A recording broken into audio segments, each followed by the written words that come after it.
Jumpa lagi kita berjumpa dengan saya, Cak Lontong, salam lemper. Saudara-saudaraku yang lemper. Saya ingatkan sebelumnya, saya di sini tidak ingin membuat Anda tertawa terbahak-bahak, terus-menerus, terpingkal-pingkal, tapi tidak ada kesan dan hilang begitu saja. Jangan mendesis, Anda manusia bukan ular. Saya kesini untuk mengajak Anda mikir. Bukalah pikiran Anda. Saya akan membahas tentang miskin dan sederhana. Apakah sama? Beda.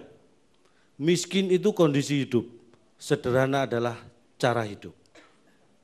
Saya sering makan di warung, ada yang tanya, Cak Lontong kok nggak makan di restoran? Miskin ya?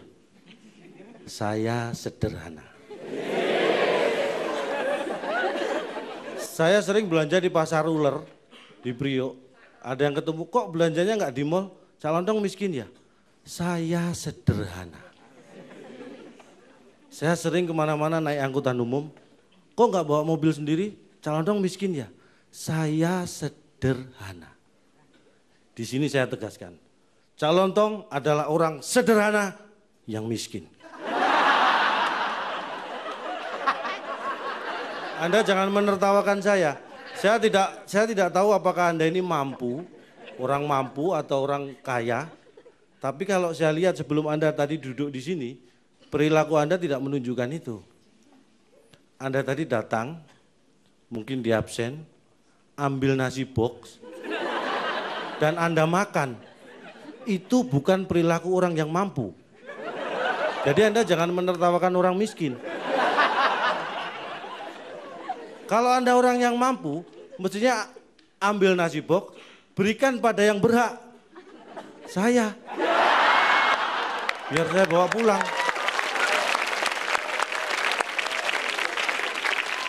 Tugas Anda mikir, bukan tepuk tangan. Apakah miskin bisa dirubah? Bisa. Miskin kondisi hidup bisa dirubah. Teman saya, jadi stand up comedian, karena pengen sukses, pengen terkenal.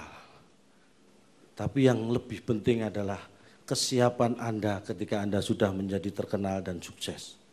Karena teman saya itu ternyata tidak siap. Dia pengen terkenal, begitu terkenal, kemana-mana pakai kacamata hitam, pakai topi, supaya tidak dikenali orang. Kalau ada yang nanya pin BB-nya, jangan dikasih oi, jangan sembarangan ngasih pin BB gua. Itulah orang yang punya tujuan, tapi tidak siap ketika dia sudah sampai ke tujuannya. Kasihan deh lu. Apa yang harus kita lakukan pada kondisi ini? Hanya satu kuncinya. Sederhana. Nunggu apa lagi? Sudah. Satu kata, sederhana. Sederhana itu tidak berjalan sejajar dengan orang miskin. Belum tentu. Sederhana belum tentu berjalan sejajar dengan orang kaya. Belum tentu berjalan sejajar dengan orang sukses. Tapi sederhana berjalan sejajar dengan orang yang bijaksana. Makanya jadilah orang yang sederhana supaya bijaksana. Orang sederhana itu tidak berlebihan. Tidak sok pamer. Atau zaman sekarang bilang tidak lebay. Jadi kalau seperti saya ini ya nggak perlu pamer. Saya nggak perlu pamer kalau di kantong saya ini ada 100.000 misalnya. Nggak perlu. Kantong satunya misalnya ada. Ini nggak perlu dipamerkan. Belum lagi yang di kantong atas. Ada. Ini lebay namanya. Lebay. Loh ada lagi. Lebay. Ini nggak harus dipamerkan. Itu lebay namanya.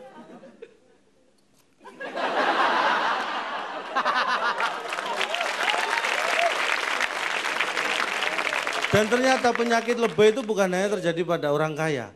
Orang miskin pun bisa lebay. Jangan dikira nggak ada. Tetangga saya itu miskin, dia nggak kerja. Kalau ditanya, kenapa nggak kerja? Nggak ada ongkos. Karena kita simpati, kita beri ongkos. Masih belum berangkat kerja. Kenapa nggak berangkat? Kan sudah ada ongkos. Nggak ada baju sama sepatu. Kita belikan. kasih baju sepatu. Enggak berangkat juga. Dia memang orang enggak punya. Sekarang sudah punya ongkos, sudah punya baju, sudah punya sepatu. Kenapa enggak berangkat? Saya orang enggak punya. Saya enggak punya waktu untuk kerja. Itu kan lebay. Karena dia hidup itu dari rangkaian waktu, kenapa dia bisa bilang enggak punya waktu? Ini yang harus Anda ingat. Hidup ini adalah pilihan. Anda harus menentukannya sekarang. Anda harus memilih sekarang. Atau pilihan itu yang akan menentukan hidup Anda. Itu akan sakit. Seperti saya nanti. Mikir. Dan bila Anda tidak mencapai suatu kebahagiaan dan pintu kebahagiaan itu tertutup buat Anda, sebenarnya sadarlah bahwa ada pintu lain yang terbuka. Tapi karena kita terlalu sering dan terpaku pada pintu yang tertutup, kita tidak melihat pintu kebahagiaan lain yang terbuka. Tirulah teori maling. Begitu dia menemui pintu tertutup, dia akan berusaha mencari pintu yang terbuka lainnya. Ada baiknya teori maling kita ambil. Jadi orang jangan mudah terharu, tapi mudahlah tersentuh dan tergerak hatimu. Orang terharu kalau melihat kemiskinan, pertama kali yang diambil adalah sapu tangan, bukan dompetnya. Orang yang tergerak hatinya, begitu melihat kemiskinan, yang pertama kali diambil adalah dompetnya. Tapi ada satu hal yang tidak boleh Anda tiru. Ada orang yang begitu melihat keramaian, yang pertama diambil adalah dompet orang lain. Itu copet. Jangan mengulangi kesalahan saya. Saya serius. Dan kalau saya serius bukan berarti Anda tidak boleh tertawa. Silakan. Tapi hati-hati, kenali diri Anda supaya Anda bisa mengenali orang lain. Terima kasih, saya Cak Lontong, salam lemper.